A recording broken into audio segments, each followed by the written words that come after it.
पूरे अरब पर ईरान के हमले जारी हैं। जहां गुलाबी सुअर ये कह रहा है कि हमने ईरान को ठोक दिया है, ये कर दिया है, वो भैया पूरे अरब पर, दुबई पर हमला मैं दिखा चुका हूं, बैंक पर, अमेरिकी बैंक पर हमला किया है, बिल्डिंग उड़ा दी, दुबई के कई इलाकों पर हमला किया और दुबई के कई इलाके को ईरान ने खाली करने को कह दिया। इसके अलावा कुवैत, ओमान, बहरीन, सब जगह ईरान के हमले जारी हैं। इराक का दिखाता हूं, इराक के अंदर अमेरिका की जो ऑयल फैसिलिटी है ईरान ने बूम उड़ा दी है। देखिए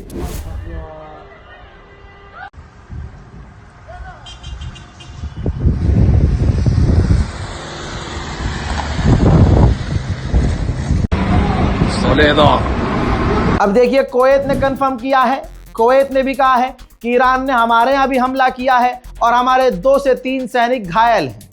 ठीक है जी, पूरी ताकत से ईरान हमला कर रहा है। तुम्हारे लिए ईरान हार गया होगा, हमारे लिए ईरान अगर यह हार भी जाएगा ना जंग तब भी जीता हुआ होगा, क्योंकि तुम्हारी हालत दुनिया देख रही है। अमेरिका ने इराक पर हुए इस खतरनाक हमले के बाद अपने लोगों से कह दिया है, इराक में जो आम लोग रह रहे हैं अमेरिकी और जो ऑफिशियल रह रहे हैं उनसे कह दिया है कि इराक छोड़ दो। दुबई में ही यूएई का काउंसलेट जो उड़ाया ईरान ने, दुबई के अंदर दुबई का काउंसलेट उड़ाया, उसका दूसरा वीडियो आ गया है, खौफनाक। देखिए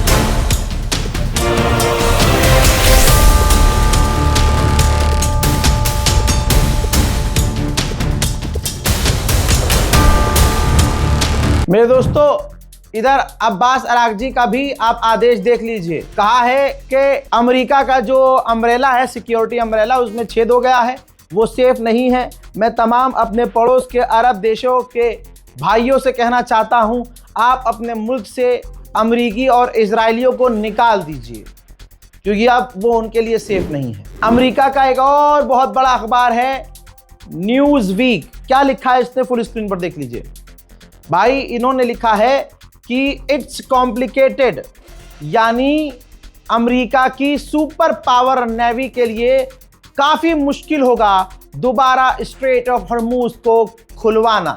यही वजह है कि डोनाल्ड ट्रंप ने पूरी दुनिया की नेवी से भीख मांगी है।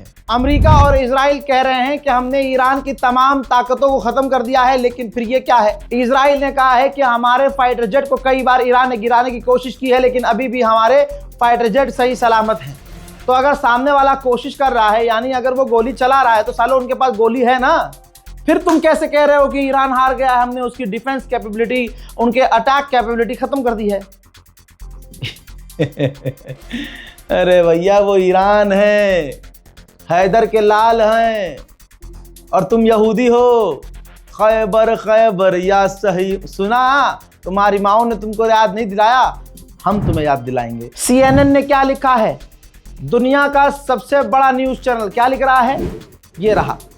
CNN ने लिखा है कि ट्रंप ने यह प्लान किया था कि वो वेनेजुएला की तरह ईरान पर हमला करेगा और ईरान की रिजीम गिरा देगा, अपनी गुलाम पिट्ठू को वहां सरकार बनाएगा, सुप्रीम लीडर बनाएगा, और इस तरह से ईरान को वो कंट्रोल कर लेगा।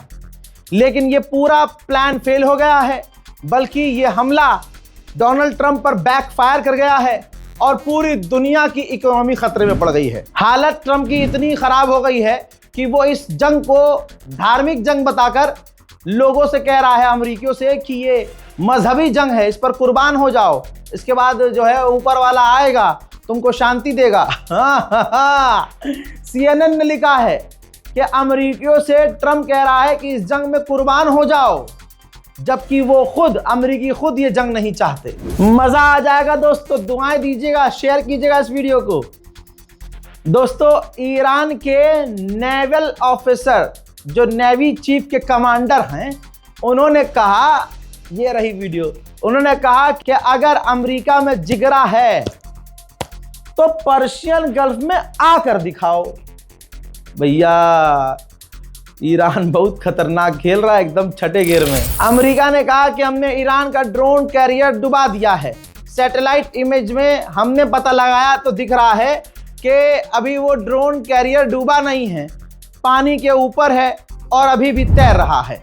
मेरे दोस्तों, ईरान के पार्लियामेंट स्पीकर ने कहा है कि इस जंग से साबित हो गया है कि अमेरिका के जो बेस हैं रीजन में, आसपास इलाके में, वो किसी को नहीं बचा सकते, वो बेकार हैं, बल्कि वो एक खतरा है। अमेरिकियों की कुर्बानी जितनी भी है और अमेरिका जिनको कुर्बान कर रहा है, चाहे वो अरब देश हो चाहे कोई भी हो, वो सिर्फ इजराइल के लिए कर रहा है। और इजराइल खुद किसी और की फिक्र नहीं करता, ट्रंप को सिर्फ इजराइल की फिक्र है। आज अमेरिका ने जिसको कवर किया था, जिसको बचाने की बात की थी, जिसे कपड़े पहनाए थे, आज वो सब नंगे हो गए हैं। मेरे दोस्तों, उधर तुर्की के विदेश मंत्री ने फिर से कंफर्म किया है कि भाई ईरान से हमारी बात हो रही है। ईरान ने हमें फिर से कहा है कि हमारे यहाँ नेटो के बेस पर जो मिसाइल आई है वो हमने फायर नहीं की थी और ईरान जांच करने को तैयार है साथ मिलकर।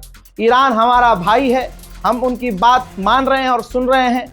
वहीं इजराइल जो हमास और हिजबुल्लाह का बहाना बनाकर लेबनान में आतंकी हमले कर रहा है, वो जेनोसाइड है। और इन सबका बहाना बनाकर आड़ में उसने जो बैतुल मुकद्दस को बंद कर दिया है, ये काफ़ी खतरनाक है। जी हाँ दोस्तों, इजराइल ने बैतुल मुकद्दस को बंद कर दिया है। मेरे दोस्तों, मैं बार बार क्यों कह रहा हूँ कि जो अरब में बैठे हुए, यूएई में बैठे हुए, यहाँ से हिंदुस्तान से जाकर जो बहुत बड़ी मॉडल बनी हुई हैं, मेरी बहुत सारी जानकार भी हैं, यहाँ टिकटॉक बनाती थी, फिर अपने पति को तलाक देके दुबई चली गई और वहाँ जाके पाकिस्तान के बॉयफ्रेंड बना के, समझ रहे, पाकिस्तानी बॉयफ्रेंड बना के वहाँ वीडियो बना रही हैं दबा के। आप समझ गए होंगे, टैग कर दीजिएगा। भाई, इनकी औकात नहीं है कि आपको सच दिखाएं, औकात नहीं है। वहाँ की गवर्नमेंट डंडा करके मुंह से बाहर कर रही है। और वो जमजम वाले छमछम, दोनों छमछम जो हैं भाई, वो झूठ बेकार रहे हैं। यूएई की जो प्रॉपर्टी वाला जो काम है भाई, रियल एस्टेट वाला, 30% डाउन है। सिर्फ छमछम थोड़ी ना वहाँ पर रियल एस्टेट का काम करते हैं, हमारे और कोई जानने वाले नहीं है क्या? ये अब दोनों पाकिस्तानी याजूज माजूज बस वही है दुनिया में जो दुबई में काम कर रहे हैं, बेवकूफ़ बना रहे हैं दुनिया का कि यहाँ सब कुछ सही है, देखो जहाज उड़ रहा है। अबे पौओ, काहे बेवकूफ़ बना रहे हो लोगों को? सच्चाई क्या है? अरब ने बहुत खतरनाक सख्ती कर दी है, बहुत खतरनाक, इतनी खतरनाक सख्ती है। देखिए, डेली मेल बर्तानिया का अखबार है, सबूत दिखा रहा हूं और इन पौओं को पहुंचा देना। ब्रिटेन के नागरिक को दुबई ने गिरफ्तार किया। क्यों? क्योंकि ईरान की जो मिसाइलें गिर रही थी, उस ब्रिटेन के नागरिक ने वीडियो बनाया और सोशल मीडिया पर पोस्ट कर दिया। ठीक, तो 60 साल के बर्तानिया के नागरिक को दुबई की पुलिस ने गिरफ्तार किया और कोर्ट में पेश कर दिया। कहा जा रहा है कि साइबर क्राइम के कई चार्जेस लगाकर दुबई की गवर्नमेंट अपने कानून के हिसाब से उस ब्रिटिश बुड्ढे को 2 साल की सजा सुना सकती है और बर्तानिया कुछ उखाड़ नहीं सकता। तो जब ब्रिटेन की गवर्नमेंट को अरब ने दिन में तारे दिखा दिए कि भैया हमारे कानून से ऊपर कुछ नहीं है, कह दिया ईरान के हमलों के वीडियो नहीं बनाने तो नहीं बनाने। ठीक, तो ये पाकिस्तानी वहाँ नचनिया मौजूद हैं और बहुत सारे लोग हैं जो ये दिन में, और यहाँ भारत के भी बहुत सारे हैं, वहाँ जाके ड्राइवरी कर रहे थे, बहुत बढ़िया ड्राइवरी कर रहे थे। अब ये जंग मिल गई उनको, तो उनको लगा कि व्यूज़ अच्छे आएंगे, अब वो बनाने लगे, लेकिन उनकी औकात नहीं थी कि सच दिखाएं। तो वो ऐसी जगह जा रहे थे जहाँ पर पूरा दुबई थोड़ी ना खतरे में है यार, सिर्फ उन जगहों पर खतरा है जहाँ अमरीकी बेस हैं। ठीक, जहाँ अमरीकी बैंक हैं, अमरीकी एजेंसियाँ हैं, वहाँ खतरा है। तो ड्राइवर जो है यहाँ से कफील की गाड़ी में बैठा हुआ, अकेला देखा कि कफील नहीं है तो वीडियो बना रहा है। गाइस यहाँ देखिए कुछ, अस्सलाम वालेकुम गाइस, यहाँ देखिए कुछ नहीं है, सब शांति है। गोदी मीडिया बेवकूफ़ बना रहा है, सब बेकार है। हिंदुस्तान के अखबारों में चल रहा है वो बेकार है, जो टीवी पे और यूट्यूब पे दिखाया जा रहा है सब बेकार है। यहाँ बड़ा सुकून है क्योंकि उनके पिछवाड़े में दम नहीं है कि एक मिसाइल दिखा दे, एक डैमेज दिखा दे, नहीं दिखा सकते भाई। अबे 2 साल की सजा हो सकती है किसी बुड्ढे को, ब्रिटिश बंदे को। और इनको पहले धमकाया गया है विदेशियों को कि अगर तुम वीडियो बनाओगे, फोटो बनाओगे, किसी को बताओगे भी कि यहाँ हो क्या रहा है, तो तुम्हें परमानेंट डिपोर्ट कर देंगे, वापस दुबई नहीं आ पाओगे। तो तुमको लगता है जिन पाकिस्तानियों का परमानेंट, जिन भारतीयों का परमानेंट काम दुबई में है, उन्होंने अच्छा खासा पैसा दुबई में लगाया है, तो आपको लगता है वो वीडियो बनाकर दिखाएंगे आपको सच कि हाँ देखो यहाँ ऐसा मिसाइल गिरी है, ऐसा ये गिर नहीं। वो तो दुआ भी नहीं करवा सकते कि गाइस दुबई के हालात सही नहीं है, प्लीज आप दुआ कीजिए। ये बोलते ही दुबई की सरकार हाथ डाल के पलट देगी कि साला इसका मतलब तुम वेरीफाई कर रहे हो कि दुबई पे हमले हो रहे हैं। जो हमारी इमेज बनी हुई थी सब खराब। अभी हाल में भाई मेरे तो बहुत सारे दोस्त हैं वहाँ, वो खुद मुझे इन्फॉर्मेशन नहीं दे रहे हैं। मेरा दोस्त काला सुअर अनस, वो जानकारी नहीं दे रहा वो नहीं दे रहा भाई वो तो हमारे पत्रकार हैं अच्छे खासे, वो हमें जानकारी। मैंने मजाक मजाक में पूछ लिया, हाँ भाई सब सही है, अब तो अटैक नहीं हो रहा है। कह रहा भैया क्या बताऊँ फटी पड़ी है मैंने कहा और कह रहा इससे ज्यादा ना बोलूँगा, पता नहीं फोन भी ट्रैक कर रहे हो साले